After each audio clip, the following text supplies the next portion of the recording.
Top സിംഗറിന്റെ വേദിയിൽ ഇത് ഒരു വീഡിയോ കാണിക്കുകയുണ്ടായി കേട്ടോ. നമ്മുടെ വൈദേഹിക്കുട്ടി അമ്മയുടെ മുന്നിൽ നിന്നിട്ട് ദൈവം പറയുകയാണ്, ദൈവം അനുഗ്രഹിച്ച് തന്നതാണ്, ഒരു വരദാനമാണ് മോൾക്ക് ഈ പാട്ട് എന്നൊക്കെ കേട്ടോ. അങ്ങനെ ഭക്തിസാന്ദ്രമായ ഗാനവുമായി വേദിയിൽ വൈദേഹിക്കുട്ടി പാടുന്നതിനിടയിലുള്ള ഓരോ ഭാവപ്രകടനവും ജഡ്ജസിനെ ഞെട്ടിക്കുന്ന രീതിയിലായിരുന്നു കേട്ടോ. പല്ല് പൊരിഞ്ഞു പോയത് കൊണ്ട് ജഡ്ജസിൽ ഒരാൾ പറഞ്ഞു, പാട്ട് പാടുന്നതുപോലെ പറഞ്ഞു മോളെ നോക്കിയിട്ട്. എന്താണെന്നറിയോ, പല്ലില്ലെങ്കിലും എന്നൊക്കെ പറഞ്ഞൊരു ഗാനം പോലെയൊക്കെ പാടി. അങ്ങനെ ഒരുപാട് രസക്കാഴ്ചകൾ നിറഞ്ഞ ഒരു വേദിയാണ് പ്രേക്ഷകർക്ക് ഇതാ ഈ ഒരു എപ്പിസോഡിൽ കാണാൻ പോകുന്നത്. എല്ലാവരും 7 മണിക്ക് മറക്കാതെ കാണാൻ ശ്രമിക്കുക. മാത്രമല്ല, ഭക്തിഹൃദയങ്ങളിൽ ചൈതന്യത്തിൻ്റെ പ്രകാശമായി നമ്മുടെ നിഹാരക്കുട്ടിയും എത്തുന്നുണ്ട്. അതിഗംഭീര പെർഫോമൻസാണ് നിഹാരക്കുട്ടിയും വേദിയിൽ കാഴ്ചവെക്കുന്നത്.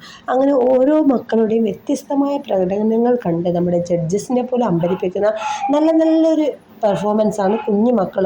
നമ്മുടെ വൈദേഹിക്കുട്ടിയൊക്കെ ചെറുപ്രായത്തിൽ തന്നെ അടിപൊളിയായി മനോഹരമായി പാടിയെന്നൊക്കെ ജഡ്ജസും പിന്നെ പ്രേക്ഷകർക്ക് ഒരുപോലെ കാണാനുള്ള നല്ലൊരു എപ്പിസോഡ് ഈ ഒരാഴ്ചയുണ്ട് കേട്ടോ.